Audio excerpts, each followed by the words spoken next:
essa programação de hoje. Nós estamos aqui na sessão de abertura. Logo em seguida, vamos ter a palavra da professora Liliana, que vai nos passar detalhes sobre o andamento do nosso programa. E teremos uma palestra sobre, já na linha de futuros da engenharia química, e depois a mesa redonda, que tem como destaque a mesa redonda a resposta, ou tentar mostrar caminhos possíveis de como será a indústria de processos em 2030, 2040, 2050. E como destaque dessa edição, nós temos a confraternização. A confraternização, detalhes da confraternização estão aqui também no nosso site. Pode clicar direto ali na página ou aqui. Essa confraternização, então, vai ser presencial. E aqui estão os detalhes da confraternização. Fica próximo aqui ao campo central do Departamento de Engenharia Química. Então, quem se inscreveu aqui para a nossa confraternização será muito bem-vindo. E essa confraternização está sendo possível graças a esses patrocinadores aqui. Esses patrocinadores que estão bancando a nossa confraternização. Então, nós já agradecemos aos patrocinadores, agradecemos, acima de tudo, a presença de vocês e agradecemos a comissão organizadora como um todo, os alunos que participaram, foram fundamentais para o evento, estão sendo fundamentais e serão fundamentais para o evento.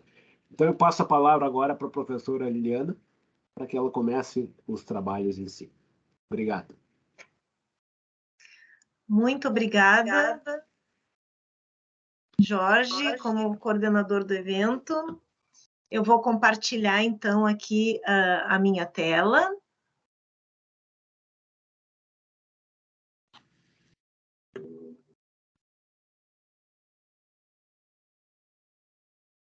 Estão enxergando? Só para confirmar?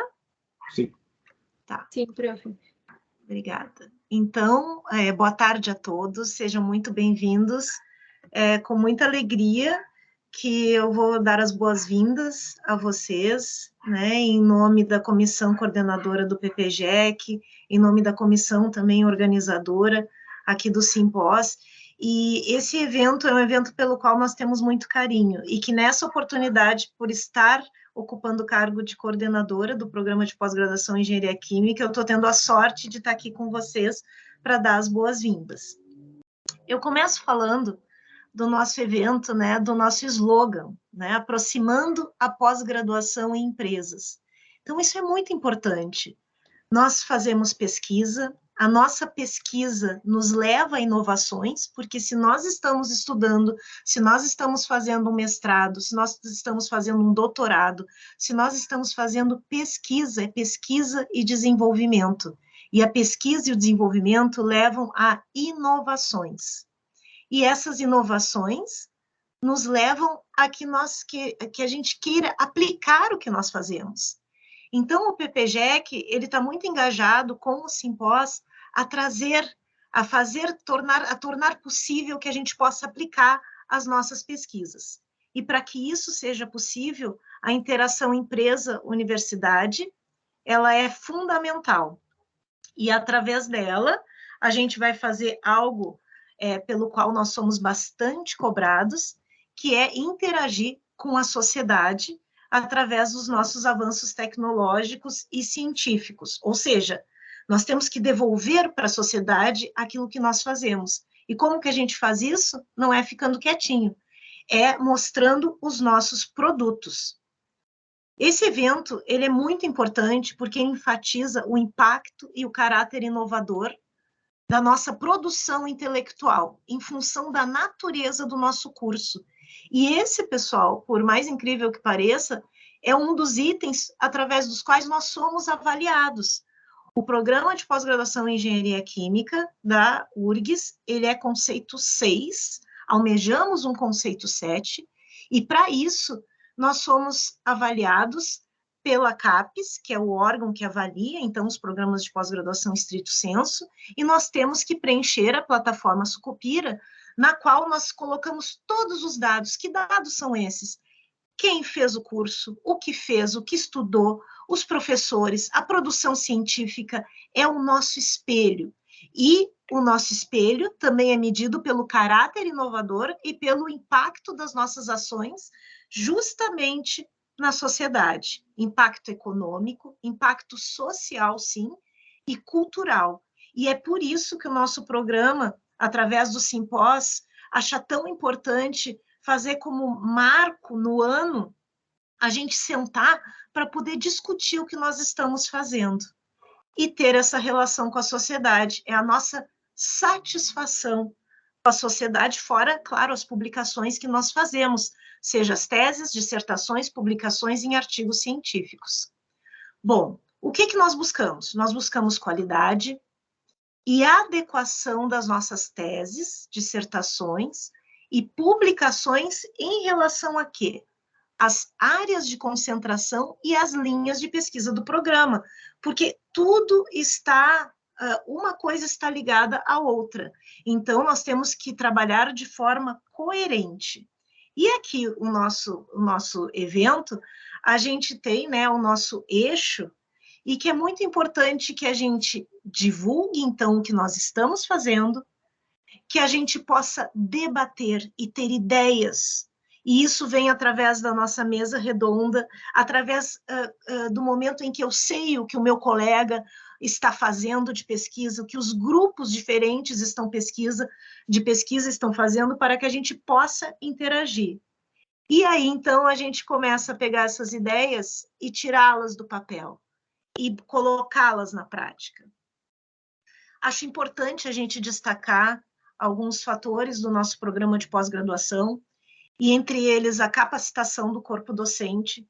Então, nós temos colegas, professores extremamente qualificados para orientar, para desenvolver pesquisa, para trabalhar com os alunos, a qualidade das disciplinas ministradas também, os projetos de pesquisa que são desenvolvidos tanto em parceria com o setor público quanto o setor privado, e isso motiva, e isso fomenta a pesquisa, porque nós temos que trabalhar aonde há necessidade e onde tem um problema. Nós somos resolvedores de problema, né, como engenheiros. E temos apoio da pesquisa por diferentes agências de fomento e empresas. Isso é muito importante. Sem esse apoio, a pesquisa não vai para frente. Com isso, a gente consegue uma alta qualificação dos nossos alunos e leva a formação de profissionais que são extremamente qualificados para a sociedade.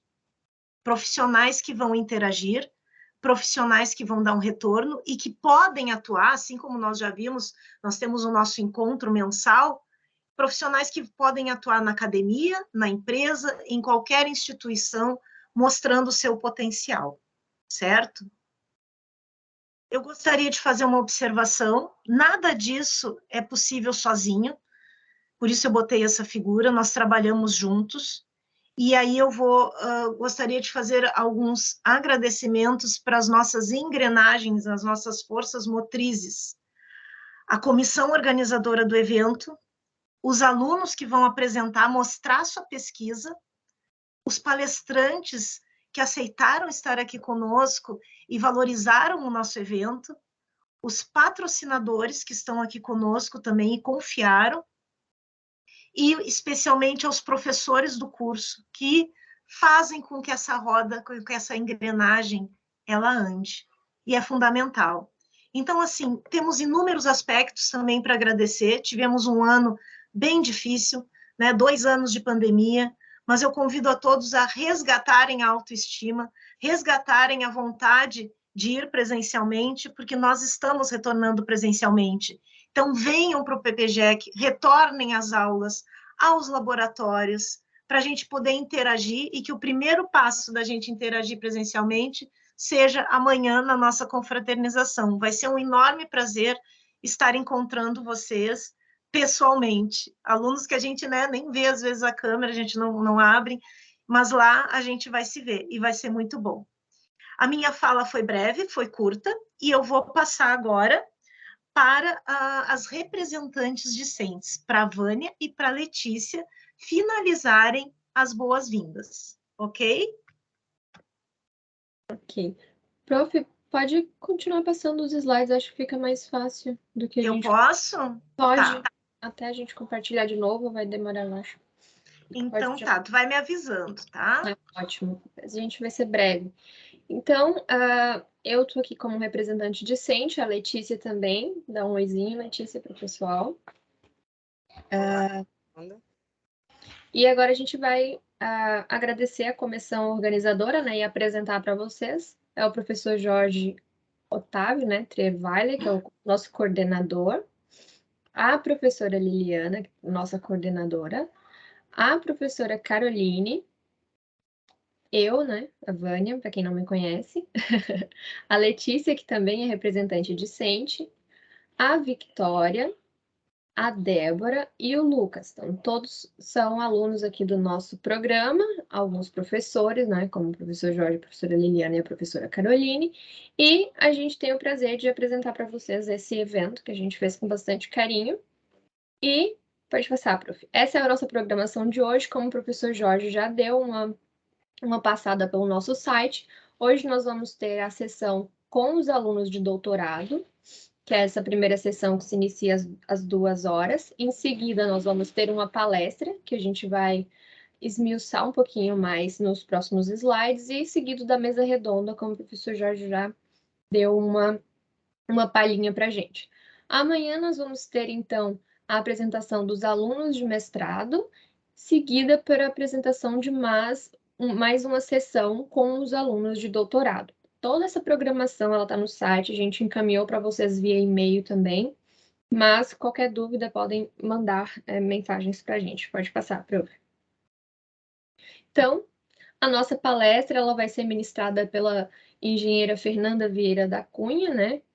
E o tema que a gente optou nesse ano, né, é transformação e tendência da indústria de processos, o que esperar do futuro, como a tecnologia está trazendo os processos industriais para a era digital. E aí a gente vai debater, então, essas tendências para a indústria no Brasil e no mundo.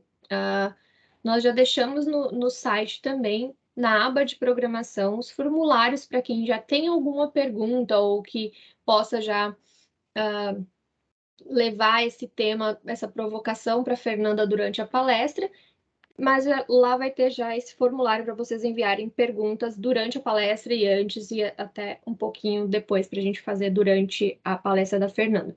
Pode passar, prof. E a nossa mesa redonda com o tema Dark, né? Como será a indústria de processos em 2030, 2040 e 2050. Onde também consta um formulário lá na aba de programação no nosso site para envio de perguntas direcionadas para cada um dos painelistas ou para todos, que vocês podem já fazer com antecedência agora durante o evento ou no momento da mesa redonda em si. Pode passar, prof. Letícia, se quiser falar do programa da nossa confraternização.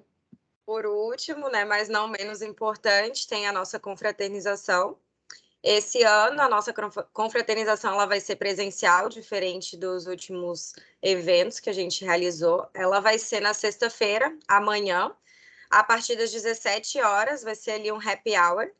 Nesse endereço aqui, Rua Duque de Caxias, 1303, no bairro Centro Histórico, perto do viaduto da Borges. E para quem tem intenção de participar, eu vi que muita gente já preencheu, né? Mas é importante que preencha os dados no formulário que tem para inscrição para ouvintes no site. Lá no finalzinho desse formulário vai ter lá uma pergunta se tem interesse ou não de participar. E aí, se você colocar que tem interesse, vai te redirecionar para um outro link. E aí vai pedir as informações de dados para a gente deixar na portaria lá do prédio para ter o acesso todo mundo direitinho. Pode passar, prof. Então, é o nosso happy hour, né? Quem tem uma boa frequência aqui no evento vai ter lá umas vantagens lá no momento, né? Então, assiste as sessões, a gente vai ter vários sorteios, vamos ter algumas brincadeiras ali, vai ser bem interessante. E como todas as outras, né? Sempre legal interagir com todo mundo, então contamos com a presença de todos. Aqui são os nossos patrocinadores deste ano, né? A True Solutions, Sunny Hub, Terrio, Pixforce e o CRQ, né? Todos os anos ali na grande maioria, estão sempre colaborando com a gente. E pode ir para o fim. E é isso, um ótimo evento a todos. E é isso aí. Já vamos, pode encerrar, prof.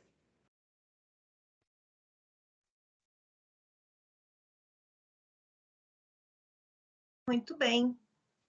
Vamos, então, dando sequência, né? Passo a palavra, então, para a Letícia, que vai coordenar, então, a apresentação dos trabalhos, tá? Um bom evento a todos e obrigada pela presença de todos. Tá, então, boa tarde a todo mundo novamente, né? Vamos dar início, então, à primeira sessão de apresentações do Simpós da 4ª edição. Verifiquei aqui, né, que os apresentadores dessa sessão já estão presentes. Então, primeiramente, eu gostaria de apresentar a banca avaliadora da sessão, né, que será composta pela professora Liliane Polo e a doutora Dirleia Lima. As duas vão ser a banca dessa sessão. De antemão, já gostaria de agradecê-las pelo aceite do nosso convite e pelas contribuições que serão fornecidas ao longo das apresentações. Então, a nossa primeira apresentação de hoje é da aluna de doutorado, a Xana Andréia da Silva. Xana, tu pode compartilhar a tua tela. Só vou colocar o cronômetro aqui.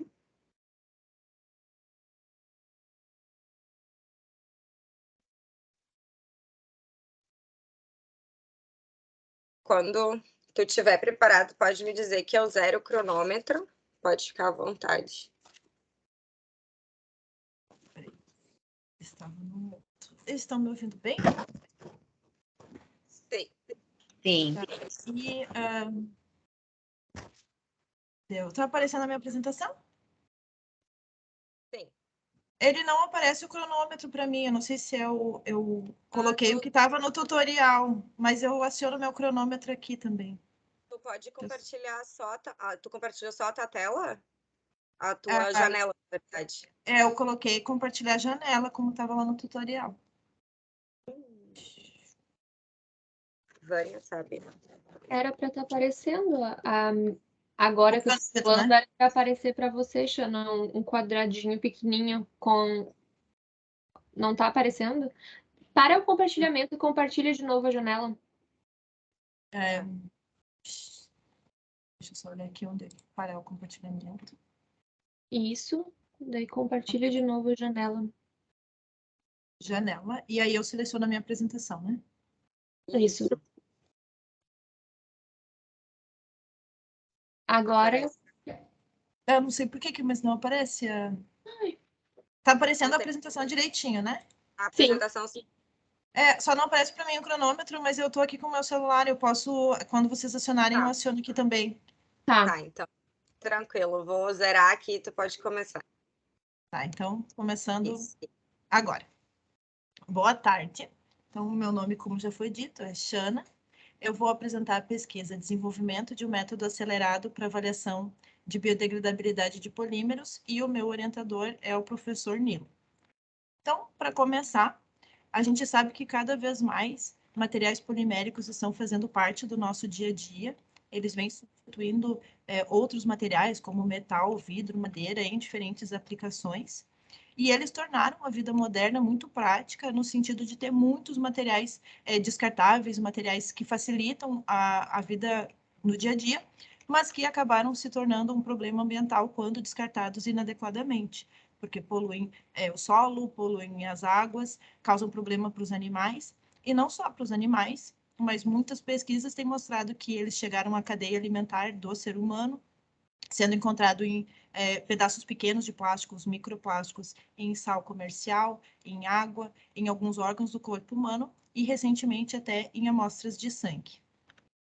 Os pilares, para resolver esse problema, eles se baseiam principalmente no gerenciamento pós-consumo, com ações de reciclagem, a redução da geração e descarte, tanto na forma de conscientização da população, como também através de legislação, proibindo em muitos lugares os plásticos de uso único, e o uso de polímeros biodegradáveis, que é o tema que se trata essa pesquisa.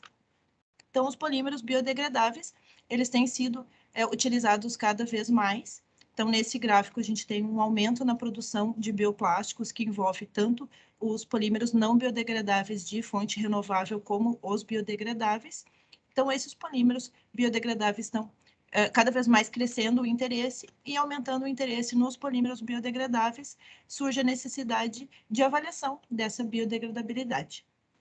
Existem diferentes normas que vão testar a degradação dos polímeros no ambiente aeróbio e anaeróbio em diferentes condições, mas o que é utilizado, que é aceito internacionalmente para classificar o polímero como biodegradável, são essas duas normas, a STM-D 6400 e a ISO 17088. Essas normas, elas trazem métodos de teste e os requisitos que devem ser alcançados para que o material seja classificado como biodegradável. Mas a desvantagem desses métodos é que são lentos e de alto custo. Então, um alto custo é pela mão de obra envolvida durante esse teste, que vai demorar bastante, pelos reagentes consumidos, mas também pela aparelhagem necessária para a instalação. Com isso, a proposta apresentada é o desenvolvimento de um teste que seja mais rápido e de baixo custo para avaliar a biodegradabilidade de polímeros, e isso foi feito utilizando o respirômetro BARTA, que é uma vidraria de baixo custo e de fácil manuseio, associado com uma técnica de bioestimulação com extrato de levedura, que é um nutriente bastante utilizado em culturas de micro-organismos. Então, esse é o respirômetro BARTA. Ele é um Erlenmeyer com uma comunicação com o braço lateral. Nessa parte aqui do corpo do respirômetro se coloca o solo e o material que se quer testar a biodegradabilidade. Quando acontecer essa biodegradação, vai formar CO2 e esse CO2 é capturado, reage com a base, essa solução de base que está no braço lateral. A cada 2 ou 3 dias, essa solução ela é removida e substituída por outra, e a solução tirada, ela se faz uma retrotitulação para com o ácido clorídrico se determinar quais são as quantidades de base em excesso e ânions, carbonato e bicarbonato que podem estar em equilíbrio, e com isso se determina qual a quantidade de CO2 que foi formada nesse sistema e capturado pela base. Para determinar o grau de biodegradação, então vai ser uma relação entre o CO2 formado e o CO2 teórico, sendo que o CO2 formado se desconta da formação do material em teste, qual foi o CO2 formado no teste em branco, e o CO2 teórico é a quantidade de CO2 que seria formado se todo o carbono do polímero fosse mineralizado para CO2. A metodologia ainda foi dividida em duas partes. Uma parte foi a definição dos parâmetros, em que se testou duas temperaturas, 28 e 58 graus, e a bioestimulação. A temperatura de 28 ela foi escolhida porque tem muitas pesquisas com respirômetro BARTA que se usou a temperatura de 28, e a temperatura de 58 é a temperatura que se encontra nas normas padronizadas, né, de teste respirométrico. E a bioestimulação, então, foi feito o teste com e sem extrato de levedura para verificar se isso ia alterar o grau de biodegradabilidade da celulose microcristalina. Na segunda parte da metodologia, os parâmetros estabelecidos na etapa anterior foram aplicados para diferentes polímeros. A ideia era verificar se esse teste seria consistente para diferenciar polímeros biodegradáveis de não biodegradáveis. Então, esses polímeros foram submetidos às mesmas condições para fazer esse comparativo. Comparando, assim, sobre testes de biodegradação, a gente tem os testes padronizados, que demoram em torno de 180 dias para o teste, e existem outros testes que foram encontrados em trabalhos de polímeros biodegradáveis, que se baseiam na diferença de massa, modificações superficiais, redução de massa molar ou de propriedades mecânicas, mas esses testes, eles também são testes longos, no sentido de ter que deixar o material em contato com o solo bastante tempo, e eles não necessariamente eles são resultado de uma biodegradação, porque podem acontecer algumas dessas mudanças por fatores abióticos, e eles também não vão indicar que o material vai ser biodegradável, né, por essa mudança superficial, por exemplo, que acontece, ela pode parar depois que aquela superfície foi alterada. Então, não tem uma correlação, assim como não tem uma correlação entre esses testes e os testes padronizados. Agora, já falando dos resultados, o que a gente percebeu, primeiro, em relação à temperatura, é que com a temperatura de 58 graus, teve uma maior produção de CO2, uma diferença significativa, indicando uma melhor temperatura para o teste. Em relação ao extrato de levedura, tanto as amostras com o polímero celulose, como o teste em branco, quando se utilizou o extrato de levedura, teve um aumento na produção de CO2, de forma que fica mais fácil visualizar, já calculando a biodegradação da celulose com e sem extrato de levedura, e aqui a gente verifica que o bioestimulante ele foi efetivo para ter um maior grau de degradação e, com isso, fazer um teste mais rápido. No teste de consistência, a gente consegue ver aqui que esse grupo que teve o maior grau de biodegradação são os polímeros que são, né, na literatura, reconhecidos como polímeros biodegradáveis. E no segundo grupo a gente tem o PET, que apesar de ser um poliéster, então poder sofrer um grau de hidrólise que facilitaria a biodegradação, ele tem os grupos aromáticos que deixam ele mais recalcitrante, por isso que ele atingiu baixos níveis, em torno de 20%. E os polímeros que são conhecidos como não biodegradáveis, que é o polipropileno e o polietileno, apresentaram grau praticamente nulo de biodegradação, né, conforme também já se espera para esses polímeros. Comparando os resultados obtidos com o teste em 28 dias, a gente percebe que tem resultados equivalentes ou comparáveis com os testes encontrados na literatura, feito, né, seguindo as normas padronizadas, só que em um tempo maior de teste. Então, a gente verifica que foi mais rápido, né? Então, tem um ganho significativo em tempo de realização do teste com esse método acelerado. Com isso, a gente conclui que a temperatura de 58 e a bioestimulação foram eficientes para deixar o teste acelerado e, com isso, reduzir o tempo do teste. O método se mostrou consistente no sentido de ter resultados coerentes. Então, polímeros que são conhecidos como biodegradáveis apresentaram um maior nível de biodegradação, enquanto que aqueles não biodegradáveis no teste também apresentaram um baixo nível de biodegradação. E os próximos passos, o primeiro é o teste de biodegradação, conforme a norma STM e a norma ISO, para esses mesmos polímeros testados no método acelerado. A ideia é fazer de acordo com a norma para poder comparar os testes, e esse trabalho já está em andamento. Tendo os resultados para esses testes padronizados, comparar e buscar uma correlação entre o método acelerado desenvolvido e esses métodos padronizados, e aplicar esse teste acelerado para polímeros que são comercializados como biodegradáveis, como aqueles canudinhos oxibiodegradáveis, embalagens biodegradáveis que são encontrados em mercados, né, já comerciais, utilizando esses métodos. E é isso. Né? Muito obrigada pela atenção de vocês. Acho que até agora eu vou dar uma respirada, mas eu já terminei. Posso parar o compartilhamento? Pode ser. Obrigada, Xana, pela sua apresentação. Parabéns.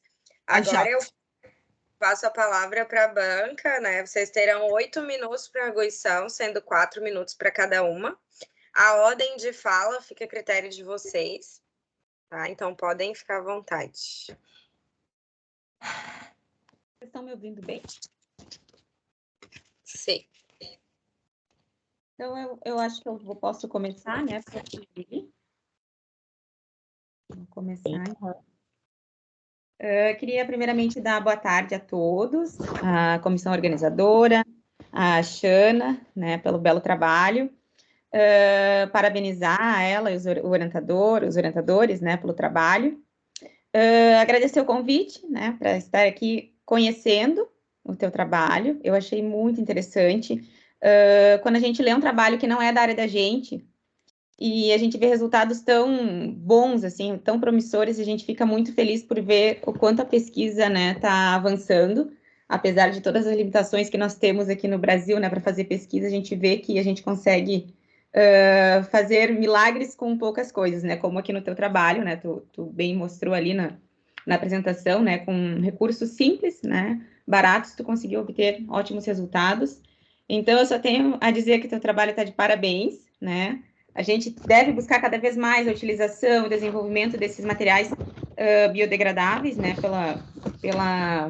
pelo bem do nosso meio ambiente, né. E gostei muito do teu texto, está muito bom, muito bem escrito. Eu só fiquei com uma dúvida aqui na parte dos resultados, que é quanto ali à questão das temperaturas, né? No primeiro gráfico ali, tu compara, né, os resultados a 28 graus e a 58 graus, e eu fiquei com aquela dúvida se nos demais testes tu utilizou 58 ou 28, acho que foi 28 graus nos outros testes, na sequência. Foi 58. 58, ah, tá. Fiquei com essa dúvida. Eu vi ali que tu escreveu, né, que foi melhor, seria melhor, mas é interessante também escrever, no caso, quando tu for, né, mandar teu trabalho, que essa foi a temperatura adotada nos demais testes que vão ser apresentados, só para a gente não ficar com nenhuma dúvida, tá? Mas, assim, eu gostei bastante do teu trabalho, eu vou querer ver depois do teu trabalho finalizado, eu achei muito interessante. A questão ali do que tu falou no final, eu ia até te perguntar se vocês tinham esse plano de testar os materiais comerciais, né, que já se utilizam, vários materiais, né, o pessoal está substituindo, principalmente os canudinhos plásticos, o pessoal está substituindo, e eu vi ali que tu comentou no final, então isso vai ser bem bacana, né, até para questão de publicação depois, né, os teus resultados. E eu queria saber de ti, assim, qual foi o maior desafio para ti ali na questão de metodologia, de montar a tua metodologia de trabalho? Assim? A dificuldade que eu tive foi com o próprio respirômetro Barta, porque como as quantidades de gás formado são pequenas, a quantidade de amostra é pequena, para conseguir naquele recipiente pequeno fazer tudo, qualquer coisinha assim de escape de gás já tinha resultados que era com desvio muito alto. Então, toda a parte de vedação, que é colocar teflon, depois botar com durepoxi em todas as conexões para não perder nada do gás, até acertar essa parte. Tanto que tem muita coisa que nem ficou no trabalho, porque assim, a gente não bota assim, é porque estava dando errado. Mas isso deu bastante trabalho, acertar isso e conseguir resultados para comparar. Tanto que a ideia de fazer os testes aí no laboratório do departamento é porque na literatura não tem banco de dados. E eu acho que se tivesse assim, como que é o teste de acordo com a norma para o PHB? A gente tem que cavocar para achar aquilo ali. Mas esse aqui usou a temperatura diferente. Aí usou não sei o que diferente da norma. Então, essa parte de comparar com esses resultados e no método a questão do escape do gás. Com certeza, eu imagino a dificuldade, mas então, parabéns, né, por ter persistido e conseguido esses ótimos resultados para apresentar para a gente aqui, tá bom? Parabéns, Xana. Obrigada. Oi, Xana, tudo bom? Oi de novo. Oi de novo. Primeiramente, agradeço o convite, né, para participar da tua banca aqui no Simpós e parabenizo a comissão por mais esse evento, né, por mais um ano, pela organização. Eu sei que os professores, mas principalmente aos alunos aí, que eu sei que participam bastante e fazem esse evento acontecer, tá? Então, parabéns. Bom, Xana, eu já acompanhei, né, a tua qualificação, então te parabenizo pela apresentação também. Eu tenho uma dúvida ali na parte da comparação, né, que você faz da porcentagem de biodegradação dos métodos, né? Que na literatura existem, pelos métodos das normas, né, ISO, STM, já tem os dados de a porcentagem, né, a porcentagem de biodegradabilidade. Aí eu tive essa dúvida, assim, você fez até 28 dias, né, o teu teste, e os outros são em uma quantidade de dias maior, isso é a tua vantagem, que é excelente, né, de um método simples e um método mais rápido.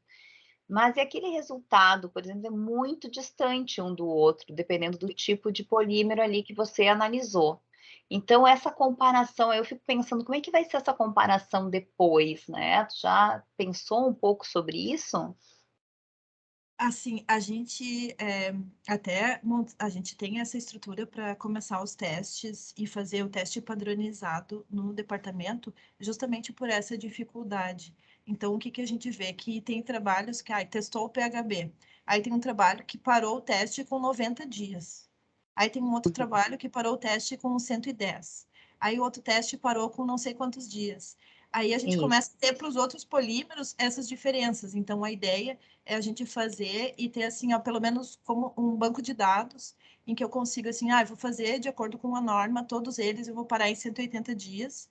E aí o teste que eu estou fazendo, que é o teste acelerado, daí a gente definiu o tempo como 28 dias, com a ideia que ele seja acelerado, e a gente até tem algumas indicações que pode ser mais rápido ainda, que talvez com depois 21 dias, ver o que a gente, se a gente já consegue tirar parâmetros para tirar alguma prévia, né, em tempos menores. Porque ali no PHB, em 28 dias, você conseguiu 90, agora não anotei aqui, 90 e quase 90 e poucos %, né, de degradação, né? E aí, quanto? 90. 90%. E aí, com o método, claro, daí tu tem todos aqueles métodos. Claro que eu acho que tu tens que escolher um que seja baseado no respirômetro, né? Eu acho que é essa a ideia, né? Só que nessas normas, eles têm um número de dias, não? Elas são bem... elas são abertas nesse sentido, porque elas dizem assim, e até estabilizar a quantidade de CO2 formada, ou então 180 dias. E aí esse critério de estabilização, a gente encontra diferentes tempos de acordo com o trabalho, com a pesquisa que está publicada. Tá. Porque essa comparação que tu queres fazer depois é que eu fiquei um pouco preocupada como que vai fazer essa relação, né? Então, tá. E a última parte que eu fiquei pensando como que vocês, né? Porque é um método que parece muito bom, né? Então, como que vocês pretendem implementar essa metodologia? Por exemplo, você vai fazer essa correlação e como é alguma coisa até que tem a ver com o tema do simpósio, né? Como que implementar isso? Como que tornar isso aplicável e tornar usual, né? Para as pessoas ou disponibilizar isso, né? Então, se vocês já pensaram, se dá para fazer uma patente, alguma coisa assim. A ideia do teste é que, por exemplo, ele não é um teste padronizado. Só que quando uma empresa está desenvolvendo um produto biodegradável e ela precisa saber se ele é e fazer o teste para verificar se ele é biodegradável, quando eles mandam nos laboratórios credenciados, esse teste é muito caro. Só que às vezes tu tá numa etapa do desenvolvimento que tu tá desenvolvendo o produto, vendo propriedades mecânicas, vendo forma de produzir, e se tu vai logo no início fazer um teste desses que é demorado e caro, pode ser que quando tu tiver uma resposta desse teste, a tua fórmula já mudou de novo, tu já mudou a forma de produzir, tu já ajustou porque não atingiu uma determinada propriedade mecânica. Então, a nossa ideia não é ter assim como uma patente, mas é disponibilizar a informação para que as empresas possam usar esse teste para ter já um resultado prévio acelerado. Então, enquanto eles estão desenvolvendo o produto, eles têm essa prévia para ver se está andando mais ou menos junto a biodegradabilidade com essas condições. E aí, claro, no final tem que fazer o teste de acordo com a norma, tem que pagar um laboratório credenciado, mas aí tu já vai com um material mais assertivo para essa etapa, que é uma etapa bem cara também. Então tá, Xana, muito obrigada, parabéns e boa sorte aí na finalização do teu trabalho, tá bom? Tá, obrigada. Muito obrigada, Banca. Obrigada, Xana.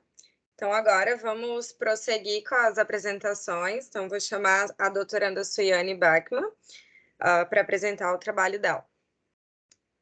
Tu pode compartilhar a tua tela. Bem, boa tarde a todos. Me ouvem bem? Sim.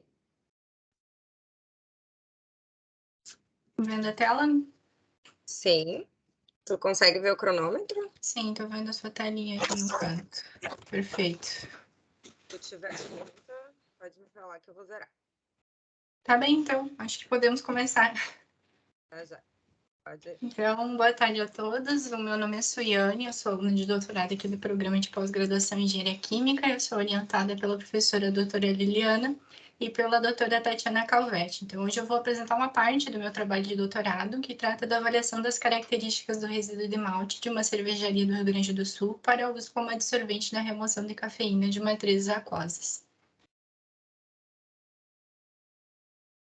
Então, por meio da imagem, é possível observar que houve um interesse crescente nas pesquisas relacionadas a micropoluentes emergentes. Isso porque, mesmo baixíssimas concentrações em meios aquosos, não se sabe, né, pouco se sabe sobre o efeito dessas substâncias na saúde e no ambiente. A cafeína foi selecionada para o estudo nesse trabalho por ser considerado o poluente mais representativo da classe dos compostos farmaceuticamente ativos e também por ser considerado um indicador de contaminação antropogênica, uma vez que ela não possui nenhuma fonte biogênica em potencial. E a adsorção tem se mostrado uma tecnologia bastante viável na remoção de micropoluentes de matrizes aquosas por ter elevada eficiência, uma facilidade operacional, não geração de lodo e não geração de subprodutos quando comparado a outras tecnologias, como, por exemplo, processos oxidativos avançados e processos de separação por membrana. O adsorvente mais utilizado nos processos de adsorção é o carvão ativado. Entretanto, com o aumento da demanda e associado ao custo com a regeneração, tem inflacionado o preço desse material no mercado. Então, alternativamente, os biosorventes têm surgido como uma proposta interessante, principalmente os que são obtidos a partir de resíduos agroindustriais, né, principalmente diante da disponibilidade cada vez mais limitada aí de recursos naturais. E, nesse sentido, o resíduo de malte mostra potencial, uma vez que o Brasil é o terceiro maior produtor de cerveja do mundo, ele fica atrás apenas da China e dos Estados Unidos. Então, nessa imagem também é possível observar que a maior concentração em número de cervejarias se dá nas regiões sul e sudeste do país. Porto Alegre é a cidade brasileira que mais tem cervejarias registradas e também é importante ressaltar que dos 10 municípios que possuem maior densidade cervejeira do Brasil, 6 municípios são gaúchos. Então, isso demonstra a importância da atividade cervejeira para o estado do Rio Grande do Sul e também para a região metropolitana de Porto Alegre. O resíduo de malte é um material majoritariamente lignocelulósico e ele apresenta baixa área superficial específica na forma bruta. Então, esse trabalho ele teve por objetivo caracterizar e funcionalizar o resíduo de malte, a fim de tornar um adsorvente com melhores propriedades adsortivas que fosse capaz de remover a cafeína de uma matriz aquosa e, simultaneamente, também agregar valor a esse material e minimizar possíveis impactos ambientais aí decorrentes de eventualmente alguma disposição inadequada. Então, para a obtenção dos adsorventes, o resíduo de malte ele foi lavado seco a 105 graus Celsius por 48 horas. Depois ele passou por uma etapa de moagem e classificação e foram utilizadas, então, as partículas com tamanho entre 0,15 e 0,60 milímetros. Então, esse adsorvente foi denominado como adsorvente bruto.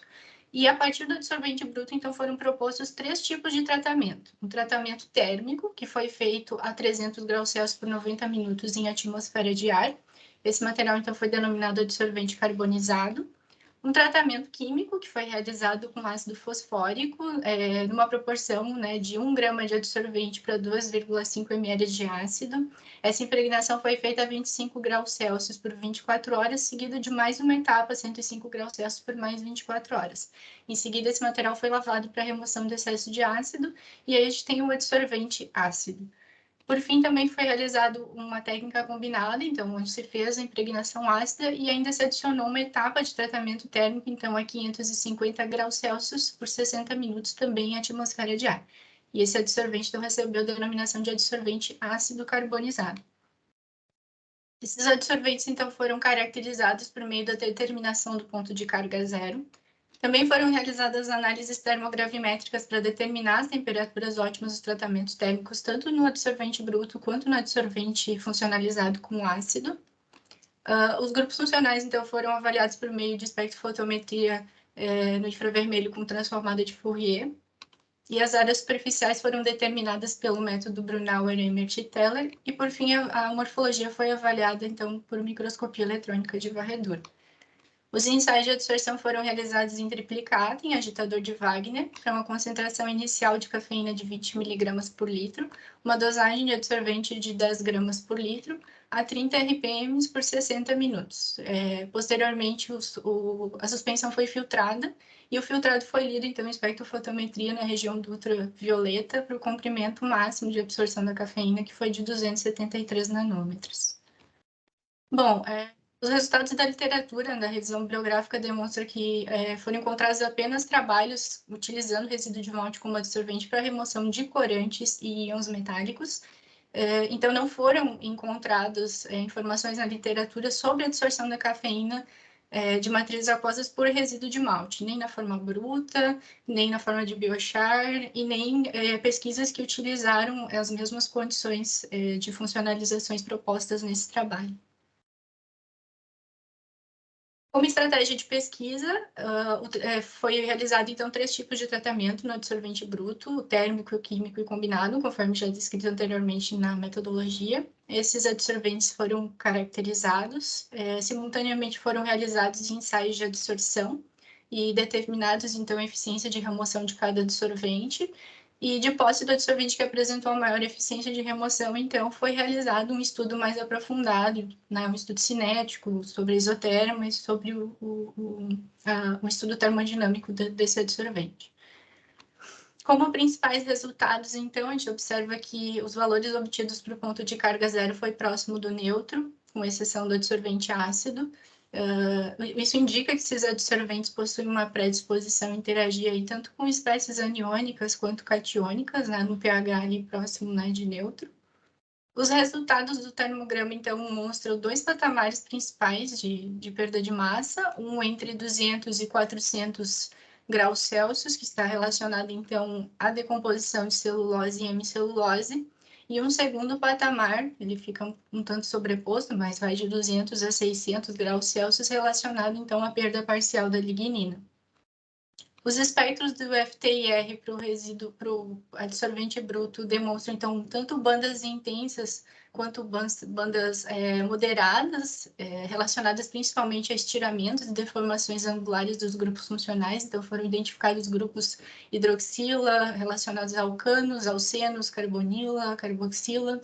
Entretanto, após os tratamentos realizados, as bandas de alcano e alcenos foram atenuadas e levemente deslocadas, o que, segundo a literatura, pode estar relacionada à remoção da celulose, hemicelulose e lignina das amostras.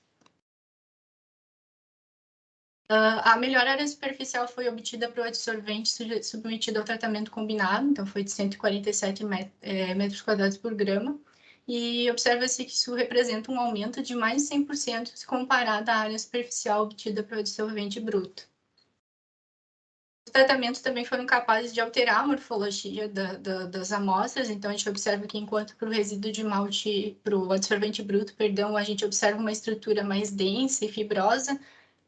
Após o tratamento térmico, a gente observa o aparecimento de poros, embora parte da estrutura ainda permaneça fibrosa.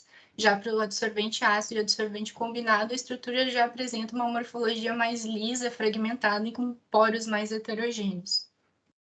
A eficiência de remoção da cafeína, então, variou entre 7,43% e até pouco mais de 97%, sendo que também observa-se um aumento de mais de 90% na eficiência de remoção quando comparado ao adsorvente bruto. Então, os resultados eles demonstram que é possível modificar a estrutura e a superfície do resíduo de malte de cerveja por meio dos tratamentos propostos, né, melhorando a eficiência de adsorção em mais de 90% e transformando ele num adsorvente eficiente para a remoção de cafeína de matrizes aquosas. Então, até o presente momento, o trabalho de doutorado conta com 3 artigos publicados em periódicos internacionais. Os estudos das condições ótimas dos ensaios cinéticos de isoterma e termodinâmica para o adsorvente que apresentou a melhor eficiência de remoção já foram finalizados, assim como também os ensaios de regeneração do adsorvente pelas técnicas de ultrassom e de oxidação térmica.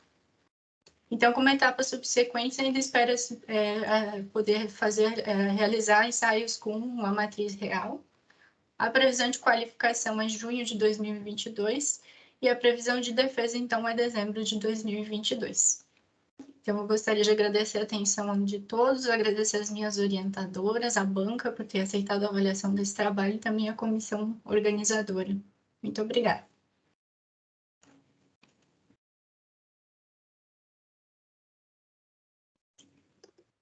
Parabéns, Suiane, pelo teu trabalho. Então, Obrigada. passo a palavra para a banca agora. Oi, Suiane, tudo bem? Parabéns pela apresentação do teu trabalho, muito interessante o assunto, né? Utilizando um resíduo, que é um resíduo que, na verdade, ele tem, né, disponibilidade contínua, né? Não é sazonal, né? Então, isso é importante. Parabéns também pela tua apresentação, e claro que isso é uma parte só do teu trabalho, vi ali, né, no teu resumo, né, parabéns pelos artigos publicados, então Obrigada. já está quase lá, né, bem bom. Sim. E eu tenho umas dúvidas, na verdade, que eu queria entender, claro que pelo pouco texto e espaço que vocês têm disponível também, os minutos, né, serem tão curtos para vocês apresentarem tanta coisa, né, ficou assim no ar, né, sobre aquela eficiência, né, de remoção, né, a diferença entre os teus adsorventes. Uhum. E aí a primeira pergunta é, quando você viu que o teu tratado com ácido e pós-carbonizado, né, tu conseguiu uma remoção maior pela área superficial, mas o tratamento térmico, né, que você fez ali, ele tem diferentes temperaturas, diferentes tempos. E aí eu queria que você falasse um pouquinho sobre isso e o que você acha que aconteceu, né, diferente nos teus adsorventes, que promoveu, então, aquele aumento substancial daquele último adsorvente. Sim, muito obrigada, professora Liliane.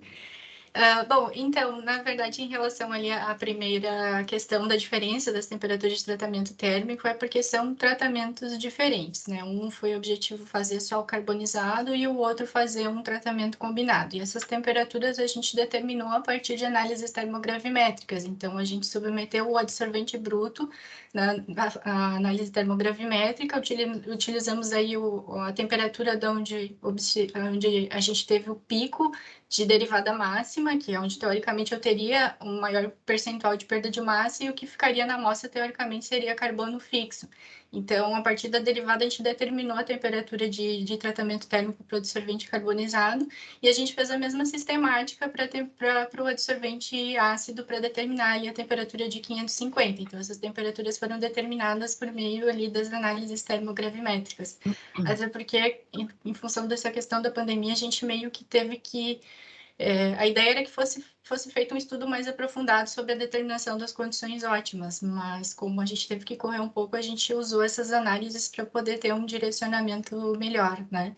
E claro, assim, a gente observa que, de fato, o tratamento combinado ele teve um aumento muito grande ali, né, na área superficial. E isso pode estar relacionado a dois fatores, né? O ácido fosfórico, ele tem a capacidade de oxidar a matéria orgânica, de desidratar o material, então ele remove da estrutura tanto oxigênio quanto hidrogênio, que são os principais grupos funcionais ali da celulose, da hemicelulose, da lignina, mas a temperatura parece ter um efeito um pouco maior, assim, sobre essa formação de poros, e isso a gente conseguiu observar e ocorre, né? Porque na temperatura ali de 550 graus a gente tem uma volatilização maior ali da matéria orgânica, e como a amostra lignocelulose, que ele começa a perder ali, porque a celulose e a hemicelulose que já começa a decompor ali a partir de 290 graus, mais ou menos, então elas vão decompondo no processo e vai gerando novos poros, né? Então essa seria a principal justificativa aí para esse aumento da área superficial. A gente avaliou tanto o volume de poros quanto a área superficial, e a gente observou um aumento nesses dois parâmetros, assim. Entendi. E enquanto a regeneração que você só comentou ali, claro que deve estar nos teus artigos, né, que você fez testes, né, de regeneração, e tem uma ideia de quantas vezes é possível utilizar esse teu resíduo como absorvente? Sim, ele variou dependendo da metodologia, né? A gente usou ultrassom e oxidação térmica. Para ultrassom, ele não foi muito eficiente, a gente já esperava, em função do mecanismo ali da cafeína, mas para oxidação térmica ele foi bem satisfatório. A gente conseguiu utilizar uma temperatura de 285 graus Celsius em 60 minutos e a gente conseguiu utilizar ele por 8 ciclos consecutivos, além do primeiro uso. Assim, ele ainda no último ciclo conseguia atingir uma eficiência de remoção ali de mais de 60%. Então, sim, dá para usar mais vezes. Então, tá bem, obrigada, boa sorte aí na finalização do teu trabalho, tá bem? Ai, muito obrigada. Oi, Suiane, boa tarde. Oi, boa tarde, Dirley. Queria agradecer o convite para participar da tua banca, te dar os parabéns pelo teu trabalho, tá muito bom. Fiquei, assim, nossa, maravilhada com a quantidade já de trabalhos que tu tem publicados. Realmente, teus resultados, assim, eles são muito bons, né, por tu utilizares um adsorvente, assim, alternativo, que a gente tem, como disse a prof, bastante, e não só em épocas sazonais, então ele está sempre aí disposto para a gente poder utilizar. O que eu queria te perguntar, na verdade, ali tu já esclareceu agora, respondendo a prof, que seria a questão ali do volume de poros, e como eu vi assim, ele teve uma área específica bem maior, né, que as demais, o teu melhor biosorvente, assim, será que eles fizeram análise também para ver a questão de volume de poros, que ele deve ter ficado com um volume de poros bem maior do que os demais, né, em consequência dos 2 tratamentos ali que tu fez, né? Sim, foi feito. Sim, ele também teve um aumento de mais de 100% no volume de poros. Então. Legal. E o mais legal e interessante é que eu adoro ver as MEVs, né, as micrografias dos materiais, assim, que a gente consegue ali visualizar bem que ele está bem mais poroso que os outros. Então, só ali a gente já vê assim, então foi por isso aqui que ele tem uma área tão significativamente maior que os demais, assim. Então, ficou bem, bem legal esses teus resultados. Uma outra pergunta que eu ia te fazer era sobre a tua regeneração, né? Ali, como é que funcionava? Tu já respondeu. Então, eu vou te perguntar, ainda seguindo nessa linha ali, quando eu não consigo mais regenerar meu material, né? Qual é o destino que eu vou dar para esse adsorvente contaminado? O que tu fazes aí no final? Olha, uma possibilidade que a gente teria é de fazer o reaproveitamento energético, né? Hoje em dia tem processos de gaseificação ali para produção de singás, onde poderia fazer a gaseificação desse material e fazer o aproveitamento energético. Seria uma das possibilidades, assim. Sim. Então, ótimo, né? Porque a ideia, né, a gente não gerar um outro resíduo que fique aí, né, acumulando. Então, tu ter esse destino final para ele, ainda com aproveitamento energético, é bem, bem interessante mesmo. Então, só te parabenizar tuas orientadoras pelo trabalho e te desejar ainda mais sucesso aí nessa finalização do teu trabalho. Muito obrigada, Gilé. Fico bem feliz aí com as sugestões também da banca e as considerações. Muito obrigada.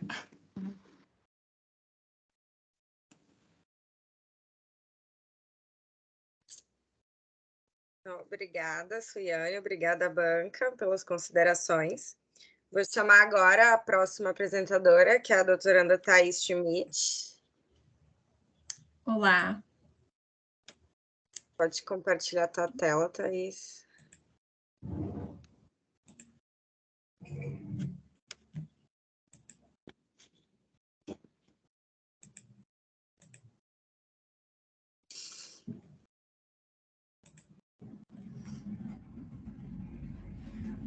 Estão me ouvindo? Sim. Posso começar, então? Eu não tô com... Tua apresentação está em modo de apresentar já? Já. Ainda não apareceu? Para mim é que não. Para mais alguém apareceu aí? Para mim ainda não está no PowerPoint.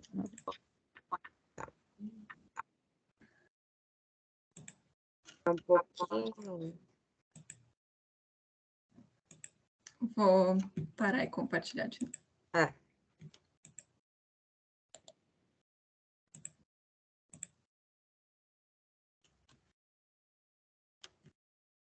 Avisem se estiver aparecendo. Tá no PowerPoint normal, sem modo apresentação. Ainda não? Então, eu vou Eu acho compartilhar. que, Thaís, tu pode Só dar isso. Alt Tab agora e quando tu for compartilhar, tu tem que compartilhar a apresentação, não o PowerPoint. Mas aí ela já tem que estar compartilhada. Não dá um ESC na tua apresentação. Mantém ela em modo apresentação. Eu vou compartilhar a tela, acho que fica mais fácil. Assim está aparecendo agora. Agora sim. Tá. Tá, Então, vou zerar desculpa o aqui. transtorno. Então, boa tarde, eu sou a Thaís Schmitz, eu sou aluna de doutorado, orientada pelos professores Nilson e Isabel, e coorientada pelo Anderson Schwank. E hoje, então, eu vou apresentar uma parte do meu doutorado, que o tema geral é a síntese de zeólitas a partir da cinza de casca de arroz. No meu doutorado, então, eu estou trabalhando com 3 diferentes tipos de zeólitas, de poro pequeno, médio e grande, e hoje a apresentação vai ser focada, então, na zeólita faujasita. As zeólitas, então, são materiais cristalinos, microporosos, formados a partir da união de tetraedros de silício e alumínio. E a estrutura das zeólitas confere as mesmas propriedades de grande importância para os processos industriais, permitindo uma ampla gama de aplicações em processos catalíticos, adsortivos e de troca iônica. No entanto, os microporos relativamente pequenos dessas zeólitas, que são geralmente menores que 2 nanômetros, impõem limitações de difusão e restringem a acessibilidade de moléculas volumosas aos sítios ativos localizados dentro dos microporos. E, como consequência, então, a vida útil do catalisador é comprometida, além de perda de seletividade devido à formação de subprodutos indesejados. E, para superar, então, essas limitações, há uma crescente vertente de estudo em se obter zeólitas com estruturas de poros combinados na região de meso e macroporos, que são conhecidas como zeólitas hierárquicas. Portanto, então, esses materiais com estruturas de poros combinados podem facilitar a difusão das espécies aos sítios ativos localizados nos microporos. E a maioria das sínteses de zeólitas utiliza como fonte de silício sílicas comerciais, que, apesar de elevada pureza, elas possuem alguns inconvenientes associados a elas, como elevado custo, e existe, então, uma crescente atenção em se obter zeólitas a partir de fontes de silício alternativas de baixo custo ou consideradas resíduos de algum tipo de processo, onde o destaque, então, é dado à casca de arroz. E por que ela? Porque o Brasil ele é o 3º maior produtor mundial de arroz, e 70% dessa produção do Brasil ela é realizada no Rio Grande do Sul, no estado em que moramos, e a casca de arroz ela é, então, o maior resíduo agrícola do mundo. E quando ela não é diretamente descartada pela indústria de beneficiamento de arroz, ela é queimada em plantas termoelétricas, gerando a cinza de casca de arroz, que possui de 85% a 98% de sílica na sua composição. Então, esse elevado teor de sílica presente na cinza faz com que esse resíduo seja uma potencial fonte alternativa de sílica para a síntese de zeólitas. Então, o objetivo dessa etapa do meu trabalho que eu estou apresentando aqui foi a obtenção e caracterização de zeólitas faujasita a partir da cinza de casca de arroz e sua modificação para a obtenção de mesoporosidade nessas zeólitas. Então, passando para a metodologia utilizada, foram utilizadas 2 cinzas de casca de arroz para a síntese da zeólita faujasita, uma que foi obtida a partir da lixiviação da casca com HCl, em refluxo por 2 horas, seguida da calcinação dessa casca. E a outra cinza que foi obtida a partir da calcinação direta, então, da casca.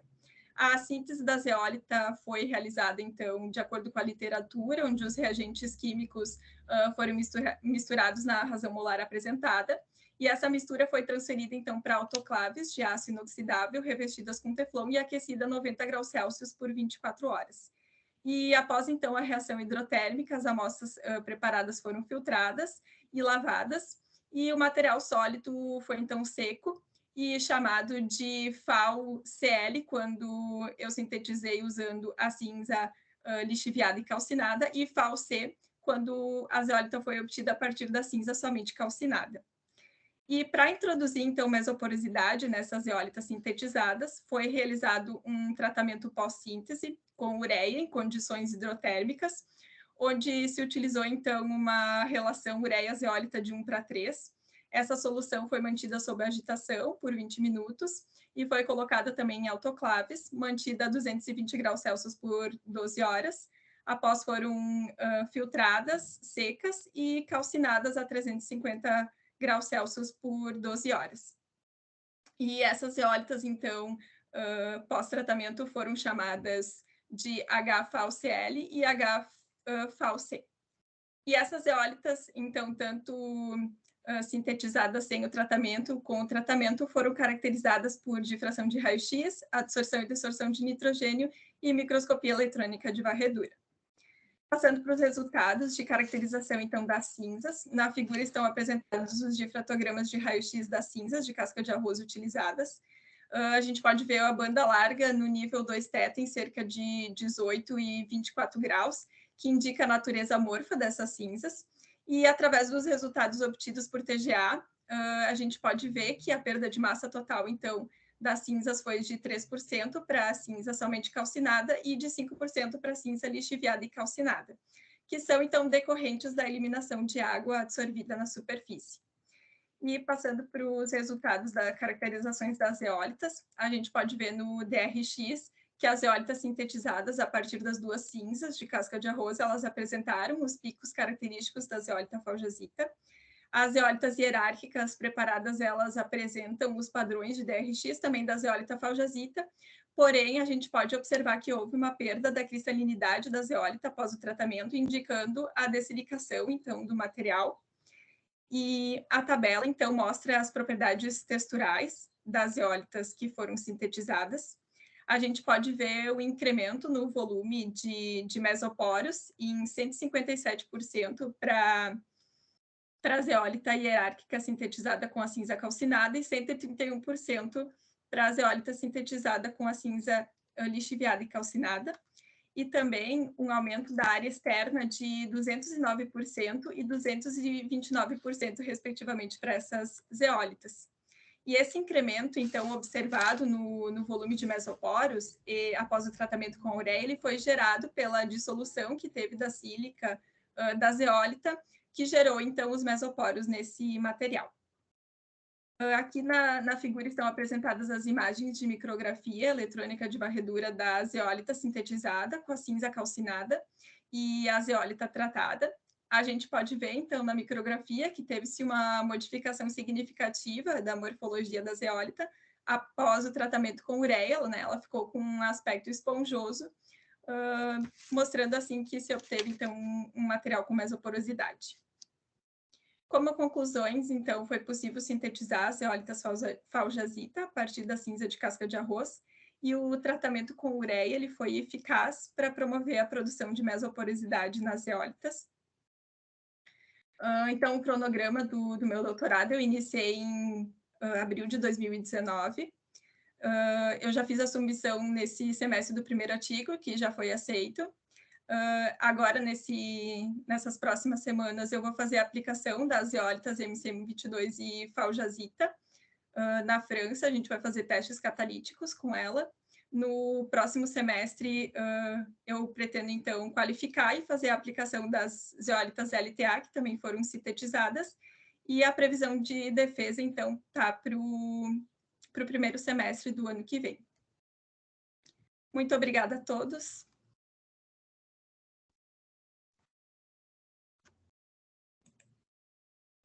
Obrigada, Thaís, pela apresentação. E passo a palavra para a banca. Tá, então, oi, Thaís. Oi, novamente. Queria te parabenizar pelo trabalho, tá? Você, aos teus orientadores. Eu sei que essa é apenas uma pequena parte, né, de tudo que tu fez. A Thaís, assim, eu acompanho um pouco do trabalho dela por estar agora ali no laboratório, então a gente vê que ela é uma menina bem trabalhadeira, está fazendo várias coisas, sempre correndo para lá e para cá. A gente tem um pouquinho às vezes, então está tendo bons frutos e com certeza terão mais ainda pela frente, né?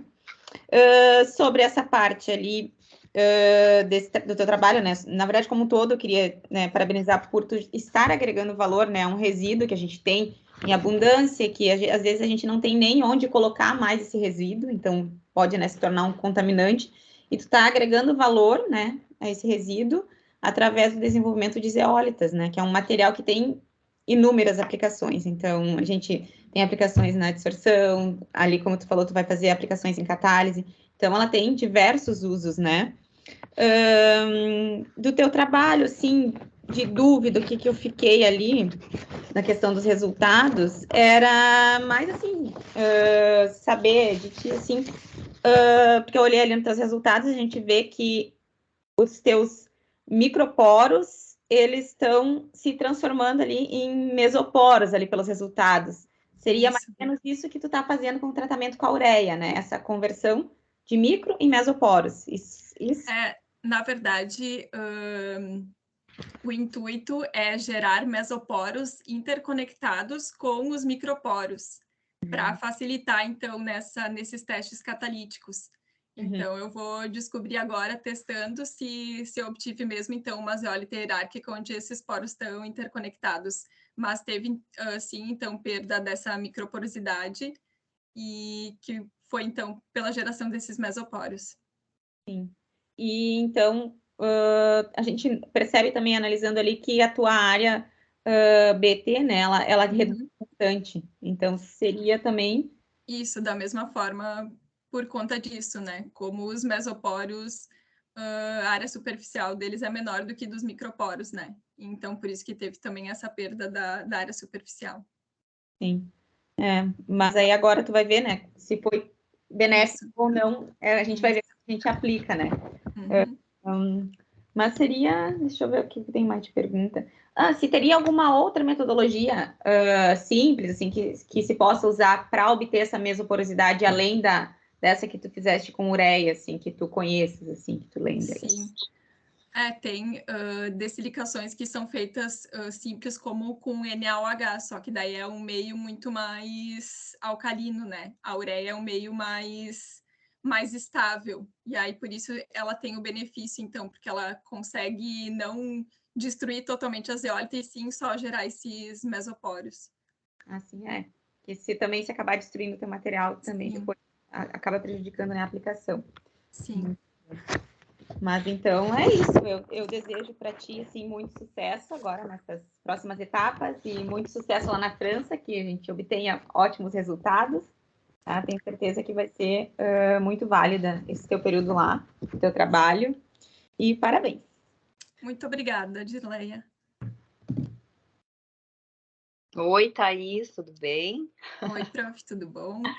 Tudo bem, parabéns pela tua apresentação, pelo teu trabalho, também super importante aí na aplicação, né, utilização de um resíduo rico, né, em sílica, e que bom, né, que tem resultados bons aí na síntese das suas eólitas. Achei isso bem interessante. Conseguiste, então, estar trabalhando com 3, né, Thaís, na síntese de 3. Tá, que eu queria te perguntar ali nesse teu tratamento, né? Eu vi teus resultados ali e na tua aplicação final. Porque quando tu tá fazendo aquele tratamento com ureia para aumentar, né, o tamanho dos poros, tu tá diminuindo a razão sílica alumínio, né? Sim. Tá, então é mais nessa razão sílica alumínio que eu queria conversar contigo. Se já fizeste o FRX, isso já tem esses dados, né? Do antes do tratamento e pós-tratamento. Essa é a primeira pergunta. Sim. Então, eu vou fazer as análises de FRX na França, que lá a gente consegue fazer com pouquinha amostra, né? Aqui a gente consegue fazer na geoquímica, mas eles precisam de 5 gramas, então quem trabalha com zeólita sabe que é complicado. Então, eu vou fazer essa caracterização agora na França, e estou curiosa para saber também qual zeólita que eu formei, porque a faljazita pode ser a X ou Y, né? Dependendo da razão silício-alumínio, então vou descobrir tudo isso agora, depois de voltar da França. Porque dependendo desse teu tratamento, né? Tu falou assim, tem um tratamento, tu aumentou a área, né, superficial ali, né? Mas tem que ter um balanço quando tu vai fazer a aplicação na catálise, né? Sim. Então, talvez, né, esse teu material, depois desse tratamento, ele perca um pouco a estabilidade térmica. Sim. Né?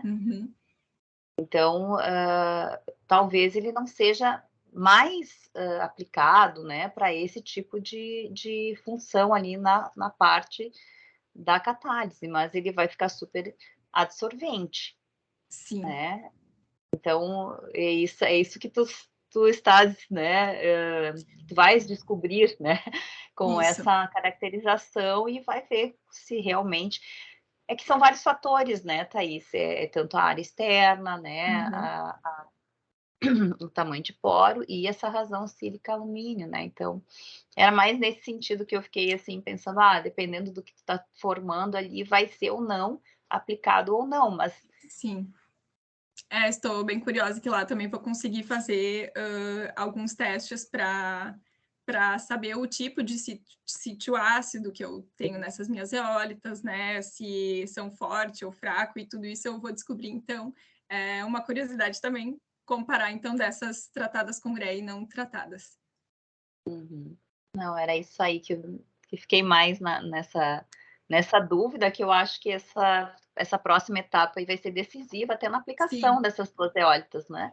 Isso. Além dessa falgisita, também vou levar a MCM22 para a aplicação desses testes catalíticos e, dependendo dos resultados, depois eu vejo na volta quais outros testes eu ainda faço aqui no Brasil, né? Se não forem resultados bons com essas eólitas que foram obtidas hierárquicas, né? Porque com certeza tem muitas outras aplicações que não são em testes catalíticos que elas vão ter uma ótima performance também.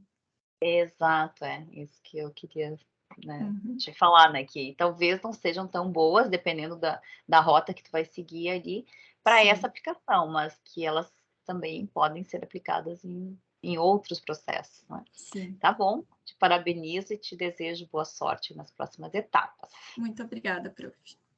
Obrigada a todos.